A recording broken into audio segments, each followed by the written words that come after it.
Danke bafethu, welcome back to Nkuli Soccer. Usaleng simbonile uhambile ku-Orlando Pirates bamloan i-broken beyond repairs. Akana future ku-Orlando Pirates at all yabo. So ngibone i-comment bafethu laphana ya Farouk Khan, umuntu ocontribute kakhulu South African football. So uyasho ukuthi yena worried ngoSaleng the way last time membona uthi wambona ukuthi uSaleng akakakhuli akakakhulu ukuthi abe indoda yabo. Uthi the way bekakhuluma necolleague yakhe lapha noPhumlani Msibi uthi bekakhuluma nayo ngathi uyi-youngster, kusho ukuthi he showed a lack of respect. There was no respect from inside in like yabo.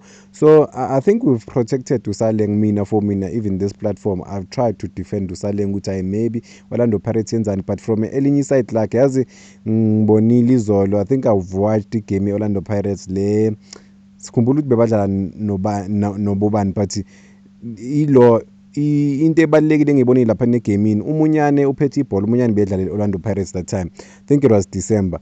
Uphethe ibhola wenza iphutha ukuthi akamphasi uSaleng uya straight kumunyane yomthethisa egroundini phakathi. Kule insuku lezi zokugcina vele zakaSaleng zokuthi adlale ku-Orlando Pirates yabo, ukubonisa ukuthi bekune-arrogance kuye yabo. Maybe bekabona ngathi sikamkhulu kunamanye ama-player, inhlonipho beyingekho. Even like abanye abantu abafana nabo Mokoena bake bakhuluma ukuthi bazamile ngempela ukukhuluma noSaleng, or they've tried to reach out, but asazi ngempela ukuthi i-mindset yakhe ikuphi, cause as much as uSaleng thola ukuthi bekangasafundi vele ukudlalela Orlando Pirates, but at the end of the day iqiniso ukuthi bekane-contract. Angisho he had to honor i-contract ye-Orlando Pirates because yasayinwa wuye, wavuma ukuthi uzohlala isikhathi esingaka, wazosayina ne-clause ukuthi if ngenza kahle ningayi-renewer automatic. That is why Orlando Pirates i-renewile yabo, cause at the end of the day kuphilwa nge-contract. Without the contract and then ayikho ngempela enye into ongayisho.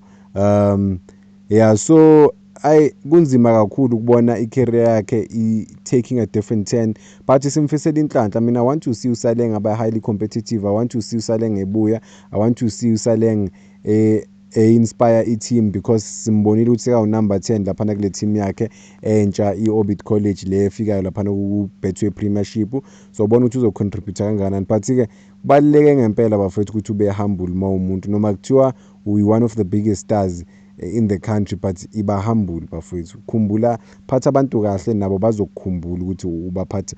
By the time baba kuma position of power or baba ngcono bazokukhumbula ukuthi ayibani bani wangitreat kahle yabo.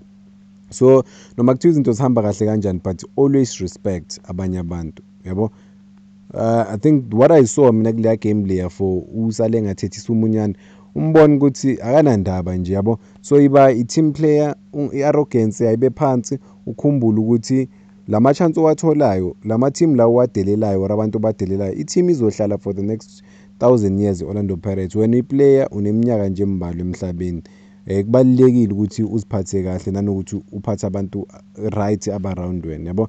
But ngimfisela inhlanhla, ngiyamthanda ukumthanda as a player, i-superstar yena, but i-behavior bafethu into ebaluleke kakhulu, into ekukhipha alive, like ekushapela izinto ekusizayo na going forward yabo, ukuthi uziphatha kanjani nanokuthi abantu around wena ubaphatha kanjani. Danko bafethu, ngicela ningakhohlwa ukusubscribe.